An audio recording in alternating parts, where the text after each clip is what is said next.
And what about Katrina and cronyism?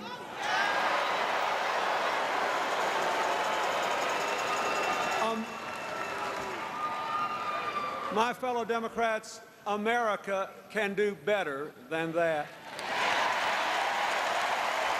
And Barack Obama will do better than that.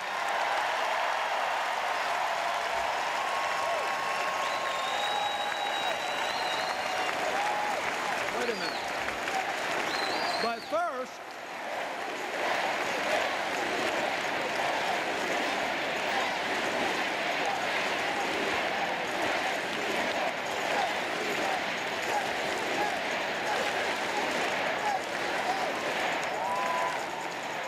yes, he can, but first we have to elect him.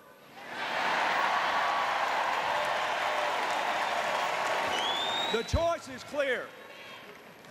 The Republicans in a few days will nominate a good man who has served our country heroically and who suffered terribly in a Vietnamese prison camp. He loves his country every bit as much as we do. As a senator, he has shown his independence of right-wing orthodoxy on some very important issues.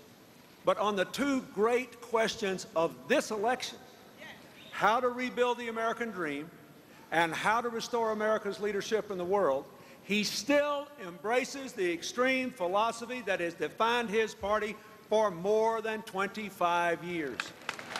And it is, to be fair to all the Americans who aren't as hardcore Democrats as we, it's a philosophy the American people never actually had a chance to see in action fully until 2001, when the Republicans finally gained control of both the White House and the Congress. Then we saw what would happen to America if the policies they had talked about for decades actually were implemented. And look what happened.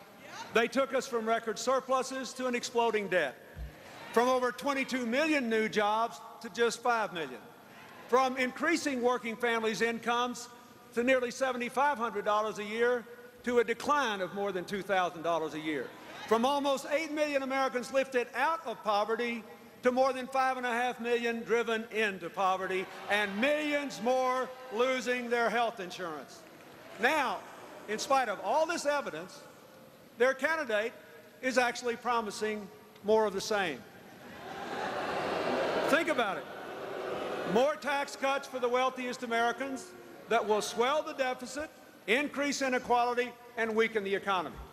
More Band-Aids for health care that will enrich insurance companies, impoverish families, and increase the number of uninsured. More going it alone in the world instead of building the shared responsibilities and shared opportunities necessary to advance our security and restore our influence. They actually want us to reward them for the last 8 years by giving them 4 more. Now, let's send them a message that will echo from the Rockies all across America. A simple message. Thanks, but no thanks. In this case, the third time is not the charm.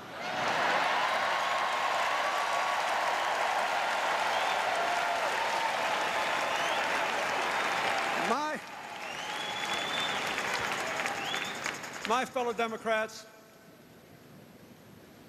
16 years ago, you gave me the profound honor to lead our party to victory and to lead our nation to a new era of peace and broadly shared prosperity. Together, we prevailed in a hard campaign in which the Republicans said I was too young and too inexperienced to be commander-in-chief.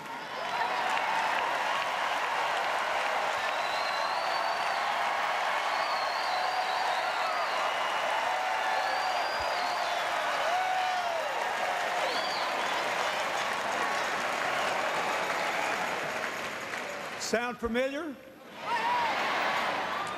It didn't work in 1992 because we were on the right side of history. And it will not work in 2008 because Barack Obama is on the right side of history.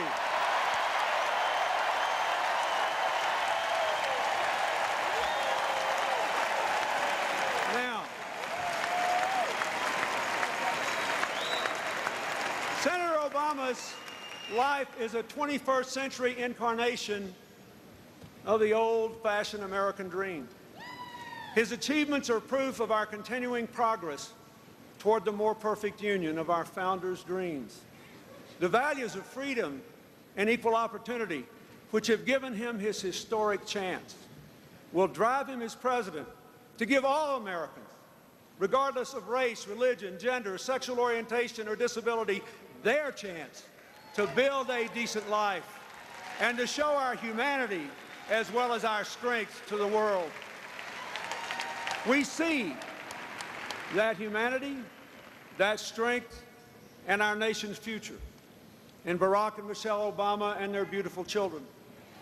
We see them reinforced by the partnership with Joe Biden, his fabulous wife Jill, a wonderful teacher, and their family.